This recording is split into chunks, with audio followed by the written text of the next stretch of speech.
हाँ, नमस्कार। पिछले वीडियो में यूपीएससी एग्ज़ाम्स में जो प्रीलिम्स एग्ज़ाम्स होते हैं वो मेडिकल हिस्ट्री से जो क्वेश्चन आए थे उस पर हम लोग विस्तृत डिस्कशन की शुरुआत किया था। आज उसको आगे बढ़ाते हुए पुनः देखते हैं कि कैसे क्वेश्चन आता है, कैसे इसको एनालिसिस करना है, कैसे जो है राइट आंसर तक पहुंचना है। देखिए, ये यूपीएससी में 2023 में क्वेश्चन आया था। Consider the following dynasties: Hoysala, Garhwal, Kakatiya, Yadav. How many of the dynasties established their kingdoms in early 8th century AD? Only one, second option है ओनली टू, थर्ड ऑप्शन है ओनली थ्री, फोर्थ ऑप्शन है none. आपको ये बताना है कि इन सब में कौन से किंगडम की स्थापना 8वीं सदी में हुई थी। इन राजवंशों की स्थापना किस सन में हुई थी, एक दूसरा क्वेश्चन है। इनके किंगडम की स्थापना कब हुई है, एक अन्य क्वेश्चन है। इनके डायनेस्टीज की स्थापना पर आपको बताना है किस सन में हुई है। हो सकता है इनके वंश की शुरुआत बहुत पहले हो गई हो, होयसल, गढ़वाल, काकतीय एक किसी न किसी के सामंत के रूप में रहते रहे हों, लेकिन इनकी स्वतंत्र सत्ता की स्थापना कब हुई है, किस शताब्दी में हुई है, इस पर कंसंट्रेट रहना है।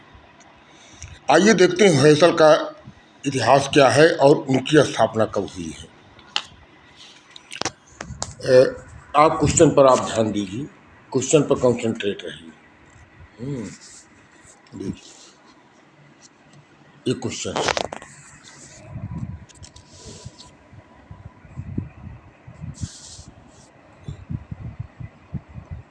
एक बार इसको आप पढ़ लीजिए। Kingdom of early 8th century AD, 2023 में क्वेश्चन आया था। होयसल का इतिहास आप देख लीजिए। होयसल के संस्थापक नृपकाम द्वितीय थे। 1026 से 47 तक वो कर्नाटक के मलनाड में अपने वंश की स्थापना किया था। विष्णुवर्धन एक महान शासक पैदा हुए होयसल में 11वीं सदी में। उन्होंने बेलूर राजधानी से हॉलीवुड राजधानी लाया, जिसे हम लोग द्वार समुद्र कहते हैं, विष्णुवर्धन। तो इस तरह से विष्णुवर्धन ने स्वतंत्र सत्ता की स्थापना किया 11वीं सदी में। इस वंश की संस्थापक नृपकाम द्वितीय थे 1026 में, 1026 में, 1047 तक उनका कार्यकाल था। उसके बाद विष्णुवर्धन 11वीं सदी में ये स्वतंत्र हो गए थे। ये बेसिकली पश्चिमी चालुक्यों के सामंत होते ही यादव वंश की एक शाखा थी। जो पश्चिमी चालुक्य थे, एक मतलब कुल मिलाकर चालुक्यों के 3 वंशज थे।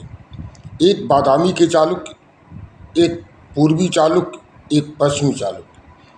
पश्चिमी चालुक्य और पूर्वी चालुक्य,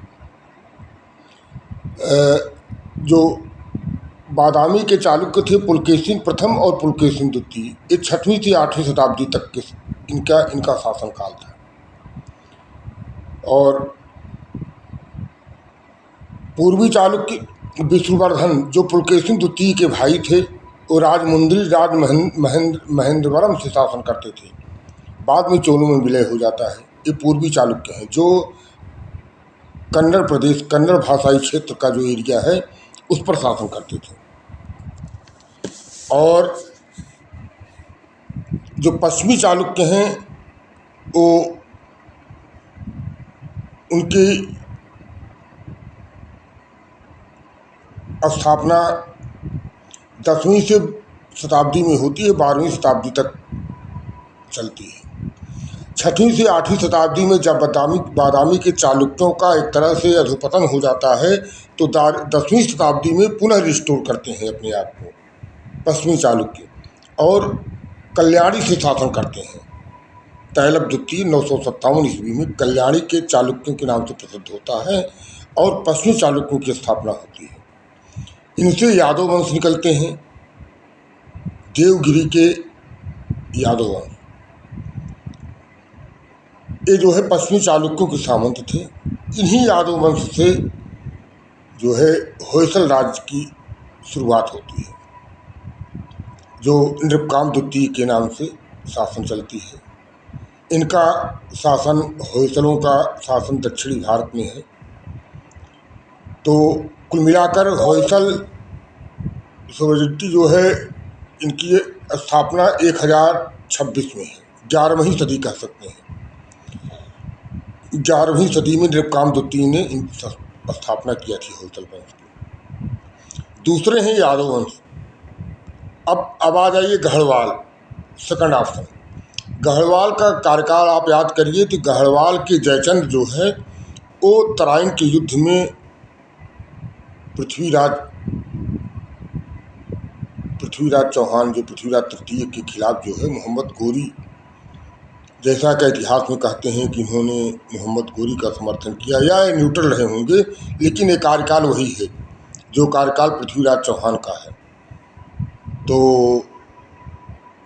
जो तराइन का युद्ध है 1191-92, तराइन का प्रथम और द्वितीय युद्ध, तो लगभग इनके गढ़वालों को समझ लीजिए कि आप इनकी भी शताब्दी 10वीं 11वीं शताब्दी है। इनकी वंश की उत्पत्ति डायनेस्टी जो है इनकी जो है 10वीं 11वीं शताब्दी है, 11वीं 12वीं शताब्दी है। अब आ जाइए काकतीय। काकतीय वंश भी जो है ये भी पश्चिमी चालुक्यों के सामंत थे।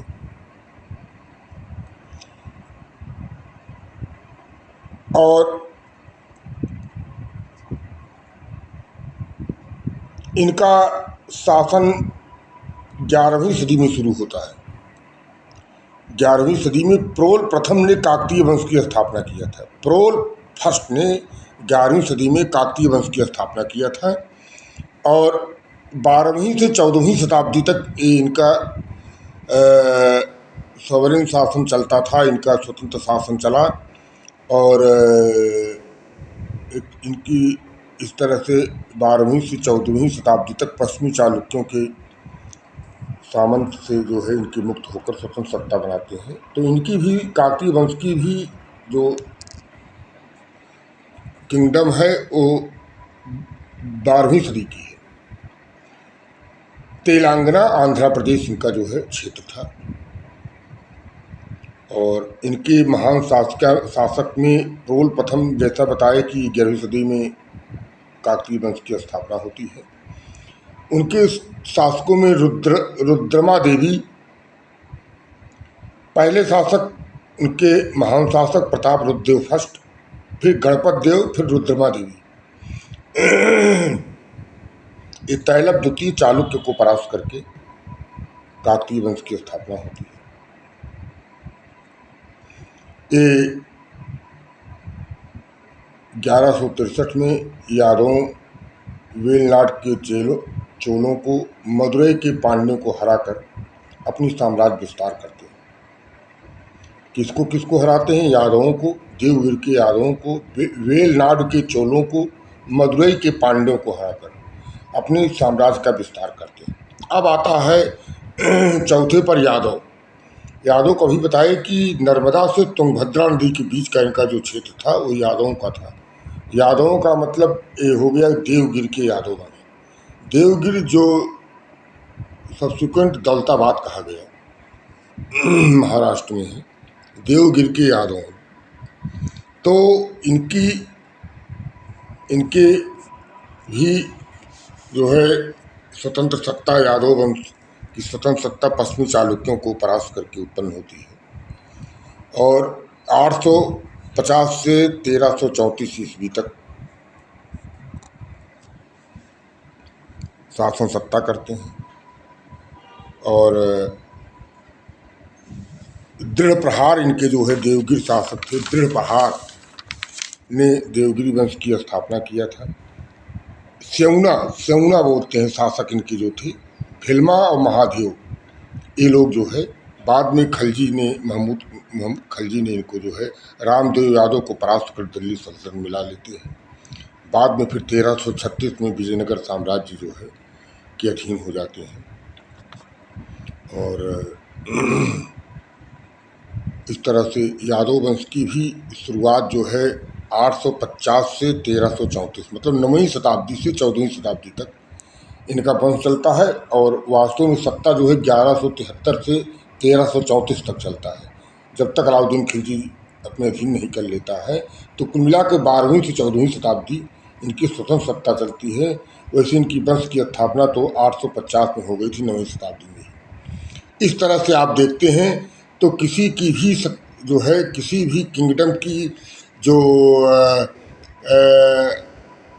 इस्टेब्लिशमेंट है वो 8th शताब्दी में नहीं हो रही है। 8th शताब्दी मतलब 701 से 700 जो है एक से जो शुरुआत होगी वो 799 तक 800 तक के जो सन चलेगा, उस सन में जो 8वीं शताब्दी कही जाएगी, उसमें न तो होयसल थी और न ही होयसल जो है 10वीं से 14वीं शताब्दी, गढ़वाल 10वीं से 12वीं शताब्दी, काकतीय जो है वो भी इसी आसपास है 12वीं से 14वीं शताब्दी, और यादवों का भी 12वीं से 14वीं शताब्दी। लगभग समकालीन सब है, थोड़े बहुत अंतर से। इसलिए इसमें होगा नन ऑफ दीस। इस तरह से उत्तर इसका हो जाएगा डी। ये उत्तर आएगा डी, नन ऑफ दी। क्योंकि किसी भी जो है साम्राज्य, किसी भी जो है स्वतंत्र सत्ता की स्थापना 9वीं शताब्दी में नहीं होती है। सबकी लगभग 12वीं से 14वीं शताब्दी तक के लोग शासन करते थे साउथ इंडिया में। अब आते हैं दूसरे क्वेश्चन पर। दूसरा क्वेश्चन देखिए। दूसरा question, who among the following rulers of Vijayanagara empire constructed a large dam across Tungabhadra River and canal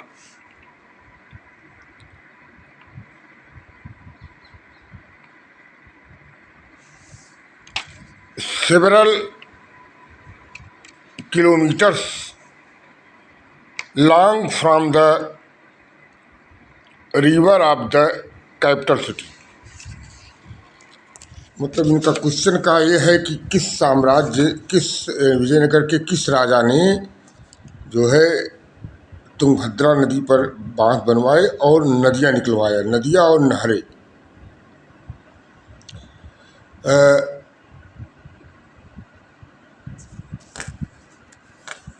इसमें आया है देवराय फर्स्ट, मल्लिकार्जुन, वीरा विजया और विरूपसा।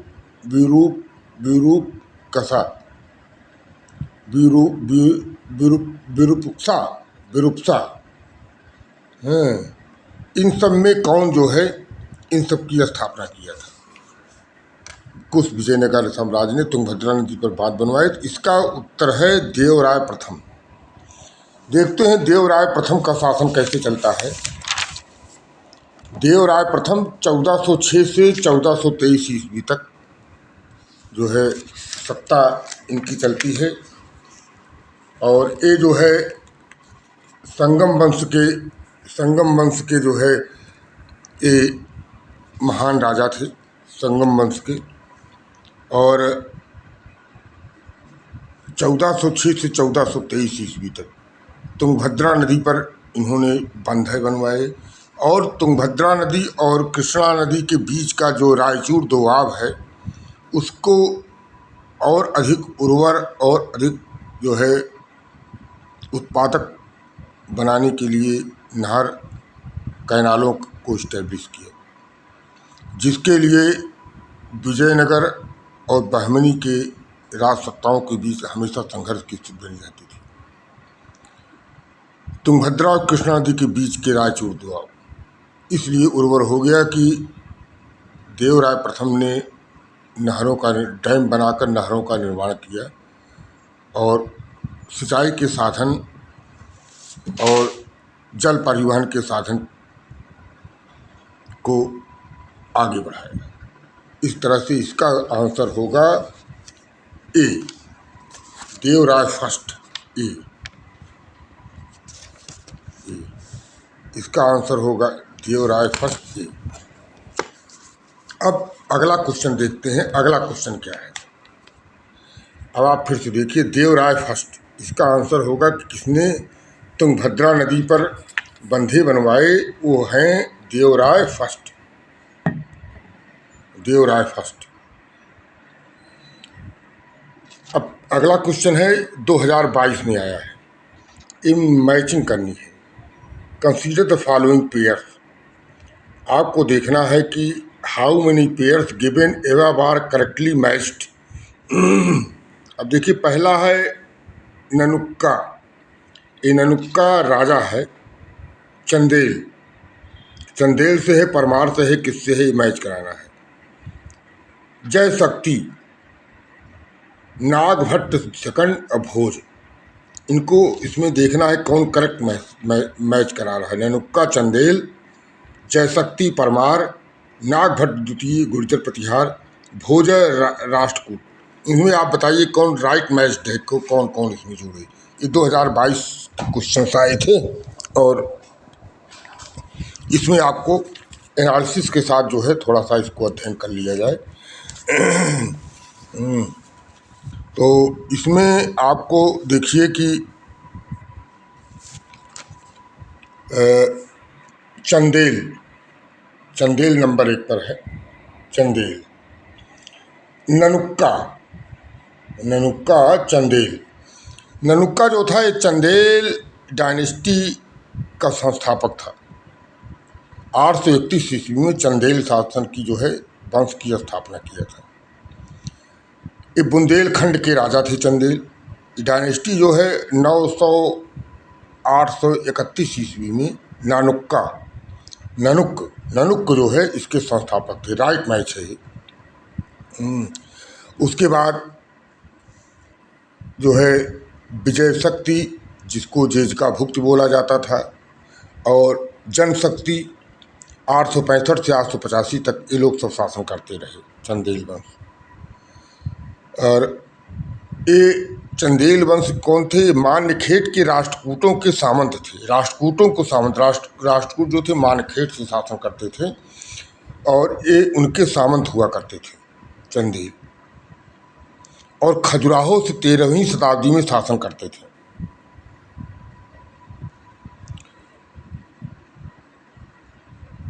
अब आते हैं जयशक्ति परमार।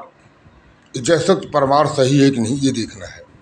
अभी आपको हमने चर्चा किया कि चंदेल राजाओं में सबसे पहले नन्नुक ने स्थापना किया, उसके बाद विजय शक्ति, जेजका भुक्ति, जनशक्ति, ये सब शासन आए। अब देखिए जयशक्ति आया है परमार, तो चूंकि जयशक्ति जो है ये चंदेल राजा है, इसलिए परमार के साथ इसका इनके मिसमैच्ड है। तो जयशक्ति जो है चंदेल राजा थे। तो परमारों की जो स्थापना हुई थी वो मालवा, महाराष्ट्र और गुजरात मिलाकर 9वीं से 14वीं शताब्दी तक शासन किए थे। और नर्मदा के उत्तर धार इनकी राजधानी थी।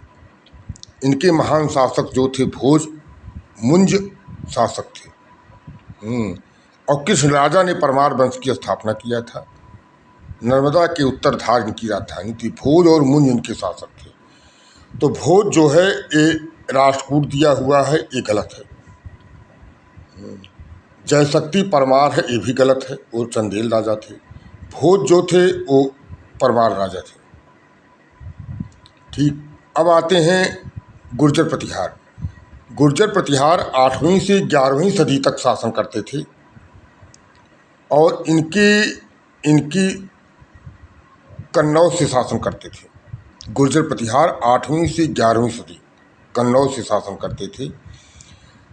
इनके महान शासक की में सूची में नागभट्ट प्रथम, नागभट्ट द्वितीय और अजयपाल, लास्ट शासक था अजयपाल,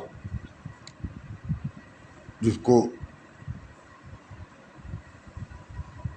और नागभट्ट द्वितीय का शासन सिंधु और कलिंग तक फैला हुआ था। वो 795 से 833 तक जो है गुर्जर प्रतिहारों का शासन था। और पाल प्रतिहार और राष्ट्रकूटों का त्रिकोणीय संघर्ष इतिहास में बहुत चर्चित रहा और कन्नौज सत्ता का केंद्र हुआ करता था। इस तरह से जो इसका आंसर होगा, राइट मैचिंग आंसर जो है वो 1 और 3 है। कौन है? नन्नुका, चंदेल और नागभट्ट द्वितीय। विकल्प देखते हैं, विकल्प क्या दिया है। राइट, अब आपको इसमें दिया है only 1 pair, only 2 pair, only 3 pair, all 4 pair.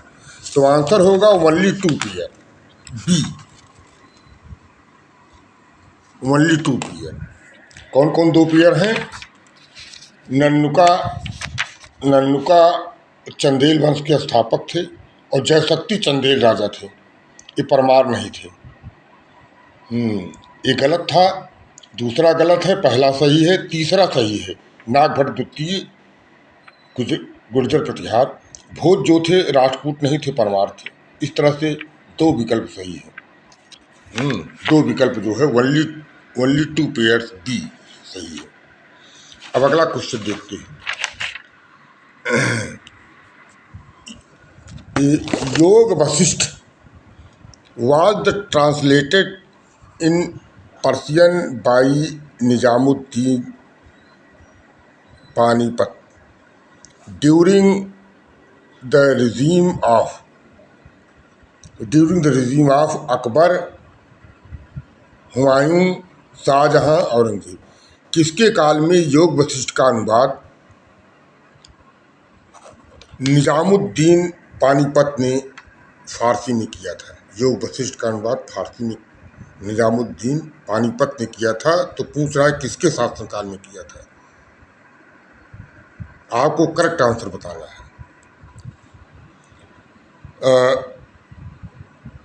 Nizamuddin Akbar का मीर बख्शी हुआ करता था।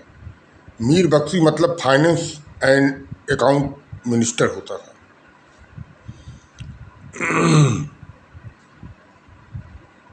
वो योग वशिष्ठ का फारसी में अनुवाद करा। योग वशिष्ठ जो है संस्कृत का एक ग्रंथ है जिसमें युवाराम और वशिष्ठ के बीच संवाद है। इसका फारसी में अनुवाद निजामुद्दीन पानीपत ने किया था अकबर के शासनकाल में। तो राइट आंसर क्या होगा? ए। राइट आंसर ए होगा, ए, अकबर। अगला क्वेश्चन है, the world's second tallest statue in sitting pose of Ramanuja was inaugurated by the Prime Minister of India at Hyderabad recently. Which of the following statements correctly represents the teaching of Ramanuja? First, the best means of the salvation was devotion. Second option is Vedas are eternal, self-existent and wholly authoritative. C है logical arguments were essential means for the highest bliss. D है salvation was to be obtained through meditation. अब आपको बताना है कि correct answer क्या है। इसका करेक्ट आंसर है कि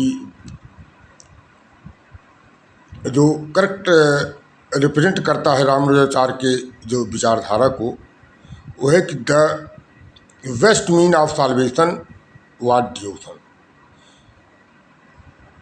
जो मुक्ति है उसका बेस्ट जो है वो डिवोशन है, भक्ति है। मुक्ति मीन्स भक्ति, डियोसन, समर्पण जो है, भक्ति जो है वही मुक्ति है, मुक्ति ही भक्ति है।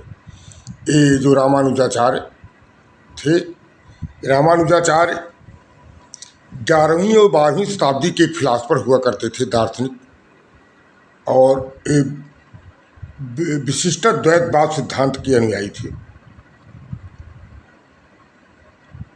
उनका सिद्धांत था कि डियोसन known a bhakti, salvation is devotion towards God. इनका प्रिंसिपल था doctrine of qualified non dualism. Soul and God is distinct, they are ultimately unified in nature. इस तरह से जो रामानुजाचार्य का दर्शन है कि जो डियोसन है, जो भक्ति है, उन्होंने कहा कि जो मोक्ष है, अगर वेदों के ऋचाओं को पढ़ लेने से मुक्ति मिल जाती तो बड़े बड़े ऋषि वेदों को पढ़कर जो है मुक्त हो जाते। मुक्ति जो है भक्ति में है, वो डियोसन है। और श्रवण मनन निध्यासन, वैदिक ऋचाओं को श्रवण करना है, मनन करना है, और उसको लगातार स्मरण करने से ही हम मुक्त हो सकते हैं। इसलिए डियोसन जो है वही जो है हमको मुक्ति दिला सकता है, वही मोक्ष का मार्ग बताएगा, न कि ज्ञान से मुक्ति मिल सकती है। अगला क्वेश्चन, इसका आंसर क्या हुआ? The best means of salvation what devotion. A.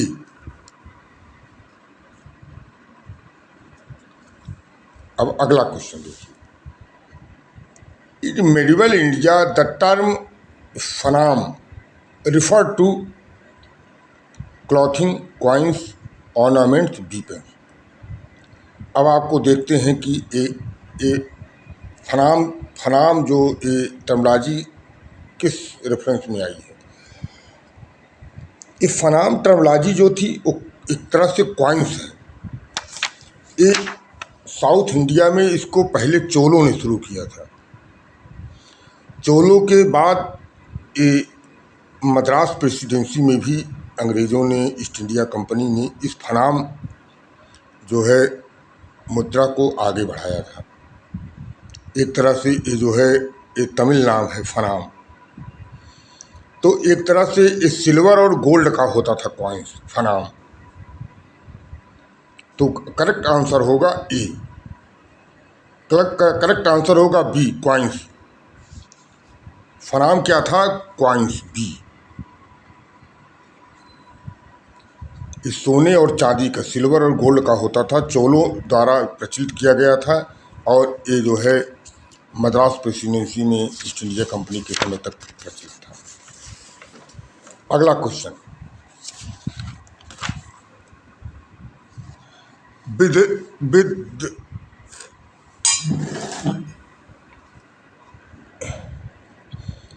with reference to Indian history, consider the following statements. The first Mongol invasion of India happened during the regime of Jalaluddin Khilji. During the regime of Alauddin Khilji, one Mughal assault marched up to the Delhi and besieged the city. Muhammad bin Tughlaq temporarily lost portion of the northwest of kingdom to Mongol.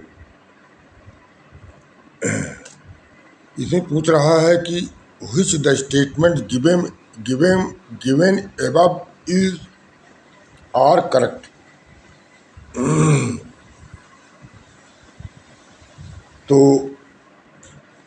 इसमें आपको देखिए,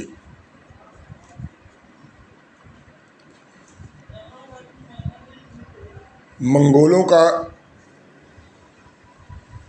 first Mongol जो है बताते हैं कि वो जलालुद्दीन खिलजी के शासनकाल में आक्रमण किया था।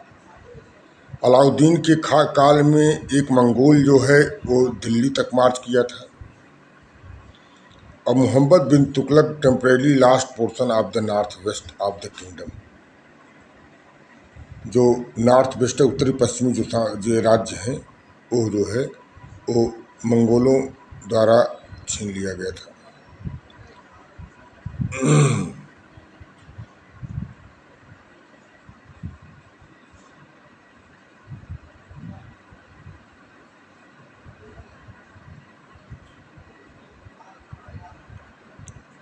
कौन सा आंसर इसमें सही है?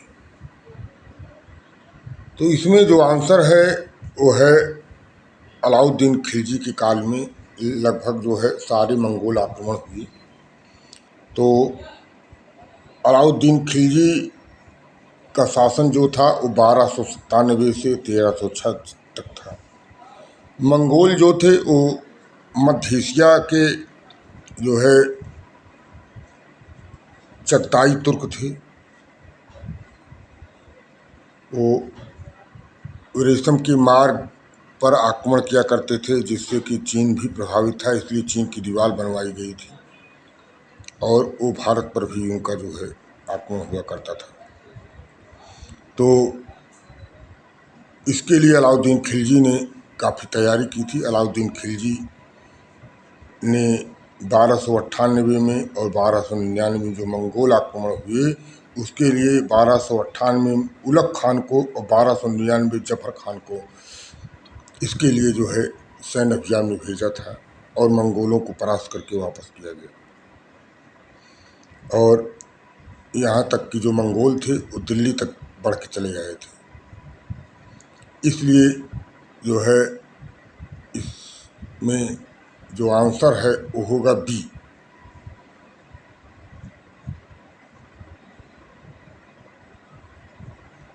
अलाउद्दीन के खिलजी के काल में ही सारे आक्रमण हुए, न कि पहला आक्रमण जो फर्स्ट मुगल जो इनका आक्रमण था वो जलालुद्दीन खिलजी के काल में नहीं, जबकि अलाउद्दीन खिलजी के काल में था।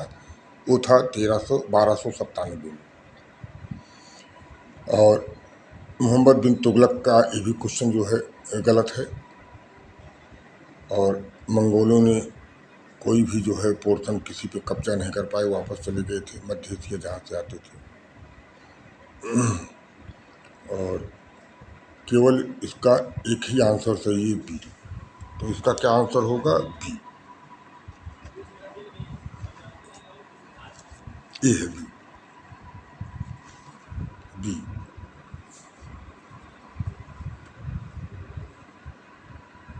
बी का मतलब during the regime of the Alauddin Khilji one Mughal assault march up to the Delhi and besieged the city. अगला question, with reference to Indian history who are the following were known as a Kulah Daran? अब है Arab merchant, Qalandars, Persian calligraphist and Sayyid. तो इसका अर्थ होगा सैयद। सैयद जो थे वो अपने आप को सबसे डिफरेंस करने के लिए कुलह दरान मतलब एक टोपी लगाया करते थे।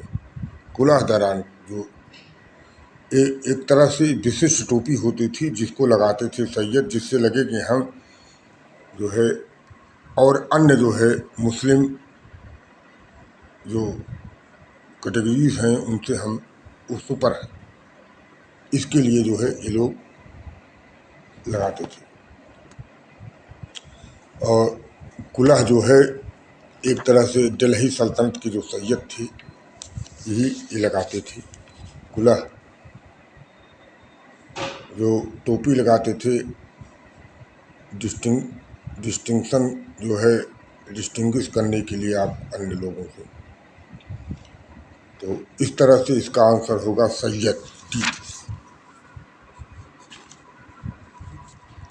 अब अगला आंसर है, क्वेश्चन है with reference to the medieval India Which one of the following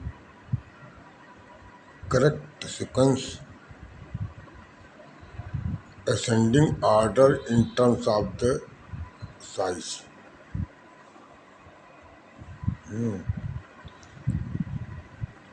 ascending order में एक असेंडिंग होता है, एक डिसेंडिंग होता है।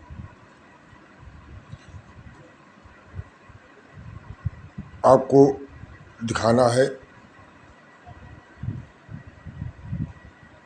Following correct sequence in the ascending order in terms of size.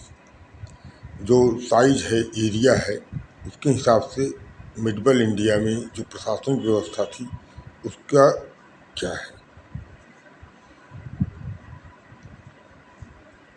तो इस तरह से ये जो क्वेश्चन बहुत ही आसान है। सबसे छोटा जो इनका प्रशासनिक वो था परगना। आप देख रहे हैं परगना। परगना के बाद सरकार होते थे, ज़िले होते थे, और ज़िले के बाद सूबे होते थे जहाँ गवर्नर बैठता था, जिसको सूबेदार कहते थे। पिछली बार चर्चा किए थे कि औरंगजेब के काल में 22 सूबे थे, 22 सूबेदार थे, और सम्राट अकबर के काल में कुल 15 सूबे थे। सूबेदार कहते थे, सिकदार जिले होते थे, और परगना होता था। तहसील आज जैसे है, और गाँव में का एक शासन की इकाई थी। इस तरह से ये असेंडिंग ऑर्डर में परगना, फिर सरकार, फिर सूबा, परगना, फिर सरकार, फिर सूबा, ये होगा, ये होगा। इस तरह से आपको देखा कि हिस्ट्री के जो 2021 का क्वेश्चन आया था, आसान क्वेश्चन था। अब आप देखेंगे कि हाँ कैसे जो है इन क्वेश्चनों को आपको डिटेल में देखना है, डिटेल में देखना है। थोड़ा सा आपको एक चीज़ और बता दें कैसे जो है शासन इनका जो है, जो अभी तक चर्चा किया गया इनके साम्राज्य की चर्चा जो है, जो हम लोगों ने किया है, थोड़ा सा इनकी जोग्राफिकल पोजीशन भी जान लिया जाए। देखिए